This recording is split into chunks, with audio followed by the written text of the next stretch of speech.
കഴിഞ്ഞ മാസം ഒരു പെൺകുട്ടി വന്നു. ആ പെൺകുട്ടിക്ക് 21 വയസ്സുണ്ട്. അപ്പോൾ ഒരു ഭയങ്കര സങ്കടം, ഒ പിന്ന് ഭയങ്കര സങ്കടം, ഭയങ്കര വിഷമം. ആ കുട്ടി പറയാണ്, എനിക്ക് ഡോക്ടർ ഇപ്പം മരിക്കണം. അപ്പോൾ ഞാൻ ആ കുട്ടിയുടെ പാരൻസിനെ ഇൻഫോം ചെയ്തു, വിളിച്ചു. എന്നിട്ട് ആ പാരൻസ് ആശുപത്രി വന്നു. ഞാൻ ആ കുട്ടിനെ അഡ്മിറ്റാക്കി. അപ്പോൾ ഈ കാര്യം ആ കുട്ടി ആരോടും പറഞ്ഞിട്ടില്ല.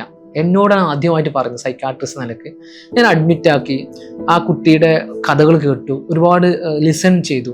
അപ്പോൾ ആ കുട്ടിക്കൊരു ലവ് ഫെയിലിയർ ഉണ്ടായി. അതുകൊണ്ട് ശേഷമാണ് ആ കുട്ടിക്ക് മരിക്കണം എന്ന് ചിന്ത വന്നത്. അപ്പോൾ ഒരു സൈക്കാട്രിസ്റ്റ് കാണാൻ വന്നത് മാത്രമാണ് അവർ ജീവൻ രക്ഷപ്പെട്ടത്. ഒരു 2 ആഴ്ച ഞാൻ അഡ്മിറ്റാക്കി, നല്ല കൗൺസിലിംഗ് കൊടുത്തു, നല്ല മരുന്ന് കൊടുത്തു. അവരുടെ ഫാമിലിയെ ബോധ്യപ്പെടുത്തി ഇതിൻ്റെ സീരിയസ്നെസ്. അതിനുശേഷം അവരെ ഫാമിലിയോട് പറഞ്ഞു, നിങ്ങൾ ഡിസ്ചാർജ് ചെയ്യുമ്പോൾ ശ്രദ്ധിക്കണം, വീട്ടിൽ നല്ലോണം ശ്രദ്ധിക്കണം എന്ന് പറഞ്ഞു.